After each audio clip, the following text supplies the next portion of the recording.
नमस्कार और the deep dive में आपका स्वागत है। आज हमारे सामने एक बहुत ही खास किताब है, विक्टर फ्रैंकल की आत्मकथा रिकलेक्शंस। अब देखिए, हम में से कई लोगों ने उनकी वो अनबिलीवेबल किताब मैन सर्च फॉर मीनिंग पढ़ी है। या कम से कम उसके बारे में सुना तो जरूर है। बिल्कुल, वो किताब हमें सीधा कंसंट्रेशन कैंप के अंधेरे में ले जाती है और दिखाती है कि कैसे इंसान बेहद मुश्किल हालात में भी जीने का मतलब ढूंढ सकता है। लेकिन वो किताब उनके विचारों के बारे में ज्यादा है ना, उनकी फिलॉसफी पर। सही बात है। तो आज हमारा मिशन थोड़ा अलग है। हम सब फ्रैंकल के विचारों को तो जानते हैं, पर क्या हम उस इंसान को जानते हैं जिसके ये विचार थे? और क्या उस इंसान को जानना, उसके बचपन को, उसकी आदतों को, उसके संघर्षों को समझना उन विचारों को और भी ज्यादा शक्तिशाली बना देता है? आज हम यही पता करने की कोशिश करेंगे। और ये एक बहुत बहुत जरूरी सवाल है, क्योंकि रिकलेक्शंस फ्रैंकल की कहानी है, उनके अपने शब्दों में। ये किसी और का विश्लेषण नहीं है। अच्छा। ये हमें सीधे उस सोर्स पर ले जाती है जहां से उनके सभी विचार निकले। अगर मैन सर्च फॉर मीनिंग ये बताती है कि उन्होंने क्या सीखा, तो ये किताब बताती है कि वो उस सीख तक कैसे पहुंचे। और उनकी जो फिलॉसफी है लोगोथेरेपी, वो उनके अपने अनुभवों की आग में कैसे तपी, ये इस किताब में पता चलता है। आपने सही कहा कि ये उनकी अपनी कहानी है। तो सवाल ये उठता है कि उन्होंने अपनी कहानी में किन पलों को सबसे ज्यादा अहमियत दी? कहाँ से शुरू किया? क्या ये सिर्फ कैंप के अनुभवों के बारे में है या उससे भी ज्यादा कुछ है? नहीं, ये उससे कहीं ज्यादा है। किताब उनके बचपन से शुरू होती है। ओके। और ये फैसिनेटिंग है कि आप उनके शुरुआती सालों में ही उनके भविष्य के विचारों के बीज देख सकते हैं। वो बचपन से ही जिंदगी के मतलब को लेकर सवाल पूछते थे।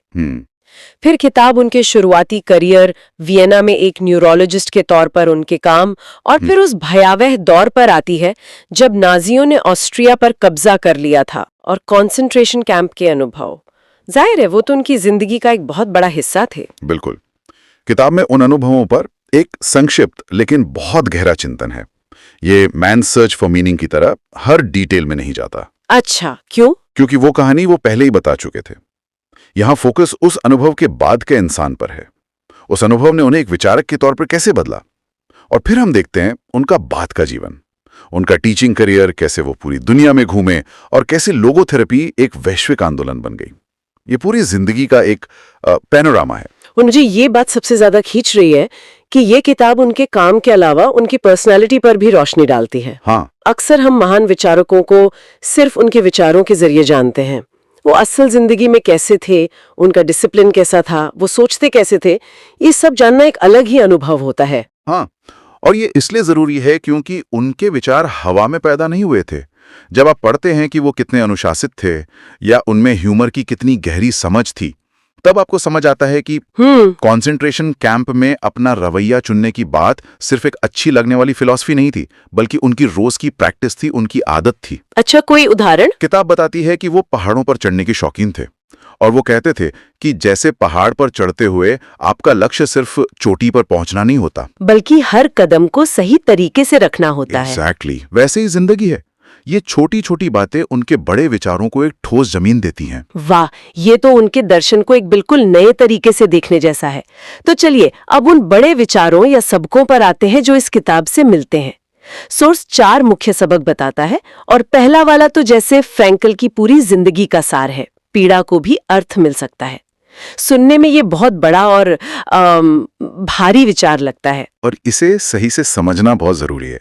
फ्रैंकल का मतलब ये कभी नहीं था कि पीड़ा अच्छी चीज है, सही, या हमें दुख की तलाश करनी चाहिए। बिल्कुल नहीं। उनका कहना था कि पीड़ा जीवन का एक हिस्सा है जिसे टाला नहीं जा सकता। सवाल ये नहीं है कि मैं ही क्यों, सवाल ये है कि अब जब ये हो ही गया है तो मैं इसका सामना कैसे करूं। और ये सिर्फ किताबी बात नहीं है। नहीं, किताब में वो असल पल आते हैं जहां आप देखते हैं कि वो ये फैसला कर रहे हैं जब सब कुछ छीन लिया गया, परिवार, करियर, आजादी, तो उनके पास सिर्फ एक चीज बची थी। क्या? कि वो इस पर कैसे रिएक्ट करेंगे। और यही वो सबसे बड़ा आइडिया है कि असली आजादी बाहरी नहीं, अंदरूनी होती है। ये जानना एक बात है, पर फ्रैंकल की आंखों से इसे देखना बिल्कुल अलग अनुभव है। ये एक जबरदस्त पर्सपेक्टिव है, शिफ्ट, कि बाहरी हालात चाहे जो भी हों, बिल्कुल बिल्कुल एक आजादी आपसे कोई नहीं छीन सकता। और शायद इसी से दूसरा और तीसरा सबक जुड़ा हुआ है। दूसरा है जिम्मेदारी ही असली स्वतंत्रता है। हाँ, और तीसरा, इंसान हर स्थिति में अपना रवैया चुन सकता है। ये दोनों बातें एक ही सिक्के के दो पहलू लगती हैं, है ना? बिल्कुल। और यहाँ फ्रैंकल स्वतंत्रता की हमारी जो आधुनिक धारणा है उसे पूरी तरह से पलट देते हैं। हम सोचते हैं कि स्वतंत्रता का मतलब है जो मन में आए वो करने की आजादी। फ्रैंकल के लिए सच्ची स्वतंत्रता अपनी प्रतिक्रियाओं के प्रति जिम्मेदार होने में है। उन्होंने एक बहुत मशहूर बात कही थी कि अमेरिका के ईस्ट कोस्ट पर स्टैच्यू ऑफ लिबर्टी है, तो वेस्ट कोस्ट पर स्टैच्यू ऑफ रिस्पॉन्सिबिलिटी भी होनी चाहिए। वाह, स्टैच्यू ऑफ रिस्पॉन्सिबिलिटी, मैंने इस तरह कभी नहीं सोचा था। ये तो स्वतंत्रता की पूरी परिभाषा ही बदल देता है। हम हमेशा अपने अधिकारों की बात करते हैं, लेकिन अपनी जिम्मेदारियों की? एग्जैक्टली। कैंप में उनके पास कोई अधिकार नहीं थे। वो ये नहीं चुन सकते थे कि उन्हें अगला खाना कब मिलेगा या वो अगला दिन देखेंगे भी या नहीं। सही बात है। लेकिन वो ये चुन सकते थे कि वो इस अमानवीयता का सामना गरिमा के साथ करेंगे या टूट जाएंगे। वो अपने साथी कैदियों के साथ अपना ब्रेड का टुकड़ा बांटेंगे या उनसे छीन लेंगे। वो उम्मीद रखेंगे या छोड़ देंगे।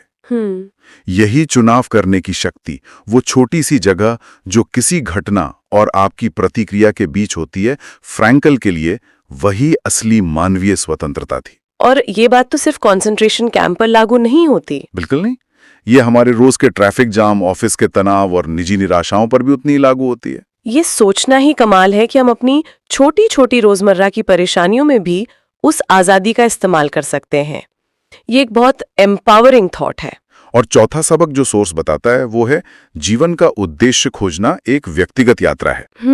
मतलब इसका कोई रेडीमेड जवाब नहीं है। हाँ। और यही बात लोगोथेरेपी को कई दूसरे सेल्फ हेल्प सिद्धांतों से अलग करती है। फ्रैंकल आपको 5 स्टेप्स नहीं बताते जीवन का अर्थ खोजने के लिए। अच्छा। वो ये नहीं कहते कि जीवन का ये अर्थ है।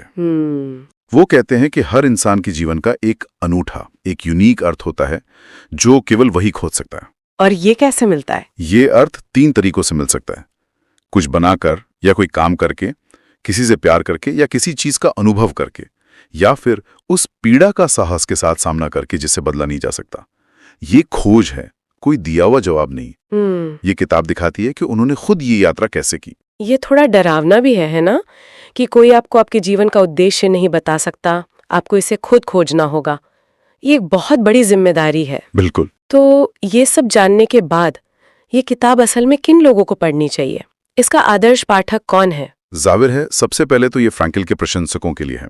अगर आपने मैन सर्च फॉर मीनिंग पढ़ी है और आप उस इंसान के बारे में और जानना चाहते हैं तो ये जरूरी है। हाँ, तो ये किताब जरूरी है। मनोविज्ञान और दर्शन के छात्रों के लिए ये खजाना है, क्योंकि ये दिखाती है कि थ्योरी असल जिंदगी के अनुभवों से कैसे निकलती है। और मैं सोचती हूँ कि ये उन सभी लोगों के लिए भी है जो आत्मविकास या पर्सनल ग्रोथ में रुचि रखते हैं। सही। जो लोग जीवन के बड़े सवालों से जूझ रहे हैं, मैं यहाँ क्यों हूँ, मेरे जीवन का क्या मतलब है, ये किताब उन्हें सीधे जवाब तो नहीं देगी, लेकिन उन्हें ये दिखाएगी कि एक इंसान ने इन सवालों के साथ अपनी पूरी जिंदगी कैसे जी। हाँ। मैं इसमें एक और समूह जोड़ना चाहूंगा। बताइए। वो लोग जो मेन सर्च फॉर मीनिंग पढ़ चुके हैं और शायद उससे अभिभूत हो गए, हिल गए। ये किताब उस अनुभव को पूरा करती है। अगर पहली किताब ने आपको ये बताया कि क्या हुआ और उससे क्या सीखा गया, तो ये किताब आपको उस कौन से मिलवाती है जिसके साथ ये सब हुआ। वाओ। ये उस दार्शनिक के पीछे के इंसान को उजागर करती है। अगर मैन सर्च फॉर मीनिंग एक कहानी है तो रिकलेक्शंस उस कहानी का डायरेक्टर्स कमेंट्री है। Directors commentary. और ये कमेंट्री उस कहानी को और भी ज्यादा शक्तिशाली और मानवीय बना देती है। क्या से कौन तक का सफर, ये एक बेहतरीन तरीका है इसे समझाने का। अब अंतिम फैसले पर आते हैं। एक बहुत दिलचस्प तुलना की गई है कि ये किताब मैन सर्च फॉर मीनिंग जितनी नाटकीय या ड्रामेटिक नहीं है।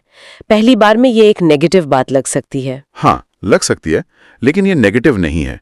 ये सिर्फ एक तथ्य है, और ऐसा होना स्वाभाविक भी है, क्योंकि दोनों किताबों का मकसद बिल्कुल अलग है।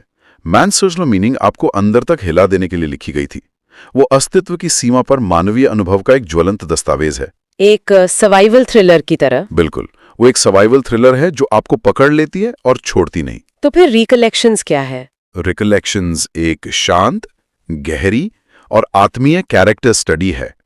ये एक एक्शन फिल्म नहीं, बल्कि एक विचारशील डॉक्यूमेंट्री है जो उस फिल्म के डायरेक्टर के दिमाग, उसकी आत्मा के अंदर ले जाती है। इसका ड्रामा बाहरी घटनाओं में उतना नहीं है जितना एक व्यक्ति के आंतरिक जीवन, उसके विकास और उसकी सोच में है। ये आपको हिलाएगी नहीं, बल्कि आपको शांत करेगी और सोचने पर मजबूर करेगी। तो निचोड़ ये है, अगर कोई फ्रैंकल को सिर्फ एक विचारक के रूप में नहीं बल्कि एक इंसान के रूप में समझना चाहता है, एक पति, एक पिता, एक शिक्षक और एक सर्वाइवर के रूप में, तो रिकलेक्शन जरूर पढ़नी चाहिए।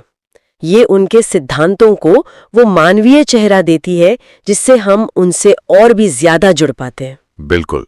ये हमें याद दिलाती है कि महान विचार किसी लैब या लाइब्रेरी में पैदा नहीं होते, वे जिए गए जीवन, सहे गए दर्द और पाई गई उम्मीदों से निकलते हैं। इस पूरी चर्चा से मेरे मन में एक बड़ा सवाल उठता है। अच्छा? हमने देखा कि ये किताब फ्रैंकल के व्यक्तित्व, उनके अनुशासन और उनकी सोचने की शैली को उजागर करती है, और ये चीजें उनके काम को बेहतर ढंग से समझने में हमारी मदद करती हैं। हाँ, एक कॉन्टेक्स्ट देती है। एग्जैक्टली, एक जरूरी संदर्भ, एक कॉन्टेक्स्ट देती हैं। तो सोचने वाली बात यह है, किसी के विचारों या सिद्धांतों को पूरी तरह से समझने के लिए क्या उस व्यक्ति के जीवन, उसकी आदतों और उसके निजी संघर्षों को जानना हमेशा जरूरी होता है? बहुत गहरा सवाल है। या क्या महान विचार अपने निर्माता से स्वतंत्र होकर भी समझे और सराहे जा सकते हैं? किसी विचार का मूल्य उसके स्रोत से कितना जुड़ा होता है? क्या हम कला को कलाकार से या दर्शन को दार्शनिक से अलग कर सकते हैं?